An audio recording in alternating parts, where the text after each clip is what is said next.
السلام علیکم. نن زمونږ ټاپک دی پلانټ ټیشوز. نو هغه ټیشوز چې هغه په پلانټس کې موجود وي، په بوټو کې موجود وي، نو هغې ته مونږ پلانټ ټیشوز وایو. ټیک شو. د پلانټ ټیشوز زمونږ سره ټو میجر ګروپس دي، یعنی مطلب دوه غټ ګروپونه دي پکې. یو ته وایي سیمپل ټیشوز او بل ته وایي کمپاوند ټیشوز. ټیک شو. نو سیمپل څه ته وایي؟ ساده، یعنی مطلب دا زمونږ سره ساده قسم ټیشوز وي، په دې کې ډېرې قصې قطارې نه وي، ډېرې خبرې پکې نه وي، ځکه چې دا د یو قسم سیلز نه جوړ وي. ټیک شو. او چې کوم زمونږ سره کمپاوند ټیشوز یا کمپلیکس ټیشوز دي، نو د نوم نه ظاهره ده دې کې به زمونږ سره مطلب کمپلیکسیټي وي، پیچیدګي به پکې وي، مشکلتیا به پکې وي. یعنی مطلب دا دی چې دا سیز به د یو قسم سیلز نه وي جوړ، بلکې د ډېر قسم سیلز نه به جوړ وي. نو ځکه به دې ته کمپاوند ټیشوز یا کمپلیکس ټیشوز وایي. ټیک شو. اوس په پلانټ ټیشوز کې چې کوم اولنی نمبر سیمپل ټیشوز دی، نو دې له مونږ راځو سیمپل ټیشوز. سیمپل ټیشوز کې تاسو ته الریډي ما وویل چې اونلی ون ټایپ اف سیلز نه به دا جوړ وي، یعنی مطلب یو قسم سیلز به وي، سیمیلر سیلز به وي. ټیک شو. او په سیمپل ټیشوز کې زمونږ سره چې کوم دی، نو فردر بیا زمونږ سره دوه قسمونه دي. یو ته وایي میریسټمیټک ټیشوز یا امبریانیک ټیشوز، او بل ته وایي پرمننت ټیشوز. ټیک شو. نو پرمننت خو به تاسو پیژنئ. پرمننت څه ته وایي؟ مستقل طور، همیشه دپاره. نو هغه ټیشوز چې هغه مستقل طور موجود وي، همیشه دپاره موجود وي، یو مستقل جاب یې وي، مستقل کار یې وي په پلانټ کې، نو هغې ته پرمننت ټیشوز وایي. او چې کوم ټیشوز زمونږ سره ډیوایډ کیږي، مستقل طور نه وي، نو هغې ته مونږ څه وایو؟ میریسټمیټک ټیشوز یا امبریانیک ټیشوز ورته وایو. ټیک شو. نو په پلانټ ټیشوز کې چې کوم سیمپل ټیشوز دي، په سیمپل ټیشوز کې بیا اوس مونږه میریسټمیټک یا امبریانیک ټیشوز له چې کوم دی راځو. نو میریسټمیټک ټیشوز تاسو ته ما الریډي وویل چې ابیلیټي ټو ډیوایډ، یعنی مطلب په دې کې به دا ابیلیټي وي، دا صلاحیت به پکې وي چې دا به ډیوایډ کیږي، دا به پرمننټ نه وي، بلکې دا به ډیوایډ کیږي. چې ډیوایډ کیږي نو دا به څه چل کوي؟ پروډیوس نیو سیلز، د دې نه به نوي سیلز پیدا کیږي. ټیک شو که نه؟ یعنی مطلب که دا زمونږ سره یو سیل دی، صحیح شو که نه؟ د میریسټمیټک ټیشوز یو سیل دی، نو دا چې کوم دی نو زمونږ سره به ډیوایډ شي، نو ټو سیلز به ترې جوړ شي. دغه شانتې چې دا کوم سیل دی دا به بیا ډیوایډ شي، نو د دې نه به فردر ټو سیلز جوړ شي، دا به هم ډیوایډ شي، نو د دې نه به هم ټو سیلز، دغه شانتې دا به هم ډیوایډ شي. صحیح ده که نه؟ دا به هم ډیوایډ شي، دغه به هم ډیوایډ شي، دغه به هم ډیوایډ شي، دغه به هم ډیوایډ شي. نو یعنې مطلب دا به زمونږ سره کنټینیوسلی څه کېږي؟ ډیوایډ کېږي به، تقسیمیږي به، نو نیو سیلز به راځي، د دې نه نیو سیلز به جوړیږي. او دا په کوم ځای کې موجود وي؟ ګروینګ پوینټس اف پلانټس، چې کومه حصې د بوټي غټیږي که نه، ګروت یې کېږي، نو په هغې باندې به دا موجود وي. یعنی مطلب بوټی چې کله غټیږي، کومو کومو ځایونو باندې غټیږي، نو هغې کې چې کوم دی زمونږ سره دا سیلز موجود وي، ځکه چې د غټېدو دپاره ډیویژن پکار دی چې سیل سیوا شي. نو د سیل د سیوا کېدو دپاره زمونږ سره چې کوم دی په دې کې میریسټمیټک ټیشوز چې کوم دی انوال دي، دغه سیل زمونږ سره ډیوایډ کېږي. اوس د دې میریسټمیټک ټیشوز چې کوم سیلز دي، نو د هغې څه خاصیتونه دي؟ ټیک شو که نه؟ څه کریکټریسټکس دي؟ هغه اولنۍ خبره دا ده چې سمال ان سایز، دا په سایز کې واړه وي دا سیلز، ځکه واړه وي چې بس ډیوایډ شي، او دومره ټایم خو پکې بیا نه وي، بس بیا فردر بیا ډیوایډ کېږي. نو په دې وجه باندې دې ته دومره ټایم نه میلاویږي چې دا ښه برابر شي، غټ شي. ټیک شو. نو دا سمال ان سایز وي. بله خبره دا ده چې ډینس سایټوپلازم، ګوره چې وړوکې شوې، ټیک شو که نه؟ نو سایټوپلازم یې هم وړوکې شو، نو په دې کې چې دننه کوم مواد پراته دي، نو د هغې په وجه باندې دا سایټوپلازم ډینس شي، یعنی مطلب ټینګ وي، گاړه وي، گاړه ټینګ. ټیک شو که نه؟ ځکه چې سیزونه پکې ډېر وي. بله خبره دا ده چې لارج سنټرل نیوکلیس، یو نیوکلیس پکې وي، او هغه چې کوم دی لارج وي، غټ وي، او په سنټر کې وي. ټیک ده که نه؟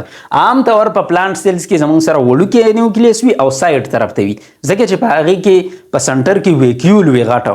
خو چې کوم زمونږ سره د میریسټمیټک ټیشوز کوم سیلز دي، نو په دې کې چونکې سمال ویکیول وي، یا پکې د سره ویکیول وي نه، نو ویکیولز، ویکیول پکې یا وي نه، او یا که ویم نو واړه وي پکې. په دې وجه باندې چې کوم نیوکلیس دی، نو هغه زمونږ سره په سنټر کې وي او غټ وي. ټیک ده که نه؟ ځکه چې نیوکلیس څه وي؟ کنټرول سنټر. نو دا چې کوم سیلز دي، نو دې ته خو ډیویژن کوي او مختلف قسم مسلې ورته راځي، نو د هغې د کنټرول کولو دپاره لارج سنټرل نیوکلیس چې کوم دی په دې کې پکار دی. او چې کوم سمال یا نو ویکیولز، نو ویکیول زمونږ سره چې کوم دی د سټوریج دپاره پکار راځي او د ډایجیشن دپاره پکار راځي په پلانټ سیلز کې. نو چونکې د دوی داسې د سټوریج او د څه سره کار نشته، د دوی د گروث سره کار دی، په دې وجه باندې په دې کې چې کوم دی نو زموږ سره ویکیول داسې غټ نه وي، یا پکې د سره نه وي یا پکې واړه واړه وي. ٹھیک شو. نو انټرسیلولر سپیسز یعنی مطلب دا سیلز چې کوم دی دا دومره ډیر شي چې دا بالکل د یو بل سره لګېدلي وي داسې. صحیح ده که نه؟ نو د سیلز په منځ کې چې کوم خالي ځای وي نو هغه پکې نه وي، دا د یو بل سره لګېدلي وي، انټرسیلولر سپیسز پکې نه وي. ټیک شو. او تین والز د دوی چې کوم سیلوال وي، کوم دیوالونه وي نو هغه انتهایی نری وي، ځکه چې په هغې کې پرایمري وال جوړ شوی وي، سیکنډري وال پکې لا نه وي جوړ شوی، ځکه چې سیکنډري وال دپاره دې کې ټایم پکار وي نو د هغې نه پس جوړیږي، خو په دې کې خو ټایم نه وي، بس دا جوړیږي او بیا ډیوایډ کیږي، بیا جوړیږي او بیا ډیوایډ کیږي. نو په دې وجه باندې په دوی کې صرف پرایمري سیلوال وي او هغه چې کوم دی نو د هغې په وجه باندې نری وي د دوی دیوالونه. ټیک شو. چې کوم زموږ سره مرستمیټک ټیشوز دي نو د دې فردر درې قسمونه دي. ستاسو په دې کتاب کې دوه ورکړي دي خو دا مینلی زموږ سره درې وي. د دې دپاره تاسو دا فارموله یاد ساتئ، الي ALI الي. نو د A نه اپیکل میرستم، د L نه لیټرل میرستم او د I نه انټرکیلري میرستم. ټیک شو. نو مطلب تاسو دا ویلی شئ چې اپیکل میرستمیټک ټیشوز، لیټرل میرستمیټک ټیشوز او انټرکیلري میرستمیټک ټیشوز. ټیک شو. درې قسمونه دي. خو مطلب اول نمبر مونږ چې کوم دی نو اپیکل میرستم له اوس راځو. نو اپیکل دا د اپیکس نه وتی دی. اپیکس څه ته وایي؟ ټاپ ته وایي. ټیک شو. یعنی مطلب که یو غر دی او تاسو روان یې داسې بره بره ځئ او د ټاپ ته راورسئ نو دې ته د دې اپیکس وایي. ټیک شو. نو اپیکس اف روټس اینډ شوټس مطلب د بوټي چې کوم ټاپ حصه وي په هغې باندې موجود وي. نو روټس خو تاسو پیژنئ جرړو ته وایي او شوټس چې کوم دی شاخونو ته وایي. نو یعنی مطلب دا چې کوم اپیکل میرستمیټک ټیشوز دي نو دا زموږ سره په روټس په ټپ باندې موجود وي، یعنی مطلب دا د جرړې په سر باندې چې کوم دی دا دی موجود دي. ټیک شو. د جرړې په سر باندې.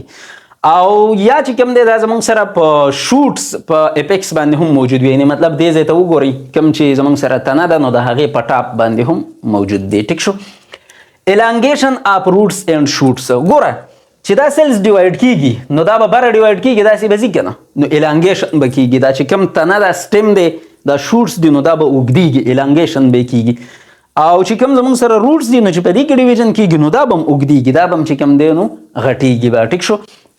نو د اپیکل میرستم کار څه دی؟ elongation of roots and shoots یعنی مطلب غټیږي دا. او دې قسم گروث ته مونږه پرایمري گروث وایو، د غټېدلو ته د اوږدېدلو ته مونږ څه وایو؟ پرایمري گروث ورته وایو. ټیک شو. نو پرایمري گروث د اپیکل میرستم په وجه باندې راځي. صحیح شو. دغه بل چې کوم زموږ سره دویم نمبر دی نو لیټرل میرستم. نو لیټرل میرستم چې کوم دی سایډز اف روټس اینډ شوټس، دا چې کوم دی نو د جرړو په سایډونو باندې او د تنو په سایډونو باندې موجود وي. ټیک شو. که دلته تاسو ډایګرام له راشئ نو ګوره دا د تنې سایډ دی. ټیک شو. د سټیم سایډ.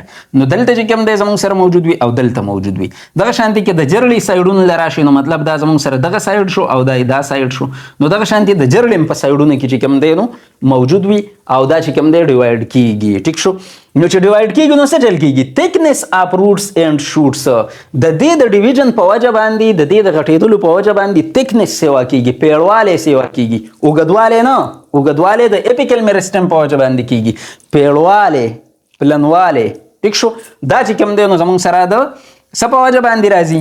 دا د لیټرل میرستم په وجه باندې. دغه شانتي دا جرړم چې کوم دی نو کولاویږي، غټیږي، پیړیږي نو دا هم د لیټرل میرستم په وجه باندې. ټیک شو.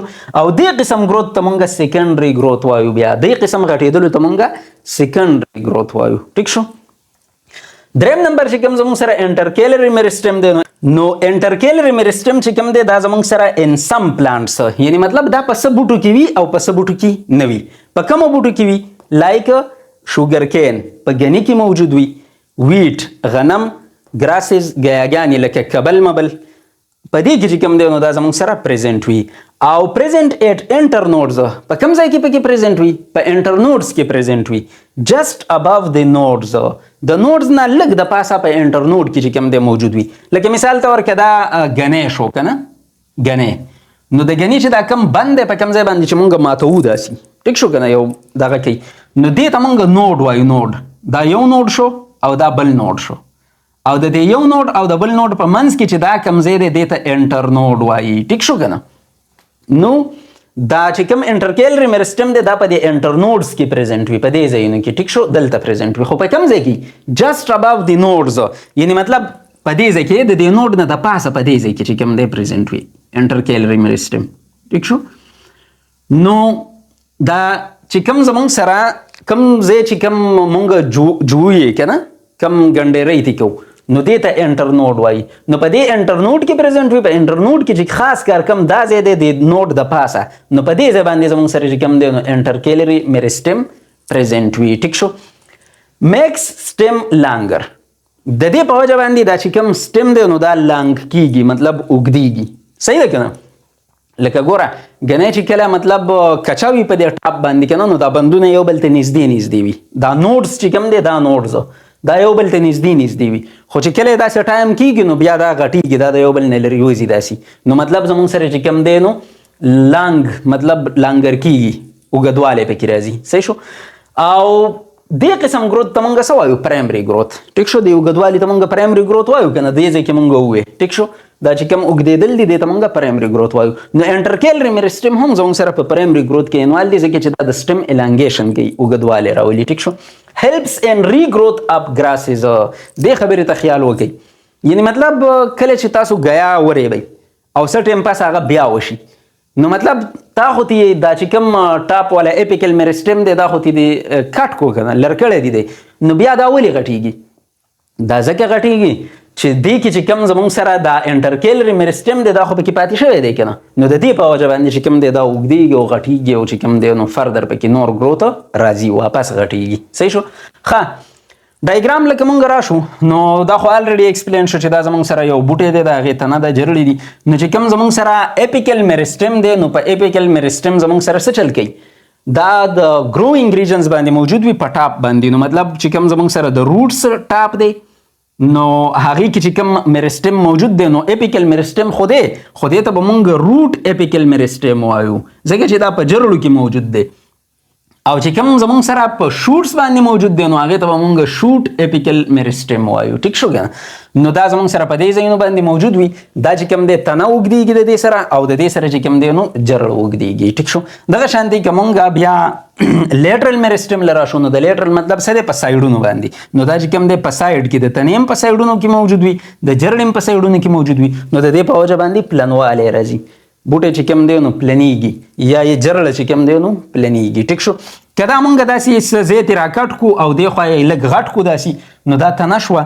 او چې کوم دا لیټرل میرستم دی که نه، دا پکې په رښتیا باندې داسې په یو ځای باندې نه وي په سایډ باندې، بلکې دا داسې په رنګ شکل کې چې کوم دی په دې ټوله تنه کې داسې موجود وي. نو چار چاپیره چې کوم دی دا سیز داسې غټیږي نو پلنیږي، ټیک شو. نو دې ته مونږ څه وایو؟ لیټرل میرستم ورته وایو. او چې کوم انټرکیلري میرستم دی نو هغه خو تاسو ته ما ووایي چې دا په انټرنوډز کې پریزنټ وي، جسټ اباو دی نوډز. او دا چې کوم دی په څه بوټو کې موجود وي، په څه کې نه وي، نو دې ته مونږ څه وایو؟ انټرکیلري میرستم. د دې په وجه باندې هم اوږدوالی راځي، پرایمري گروت کیږي، ټیک شو.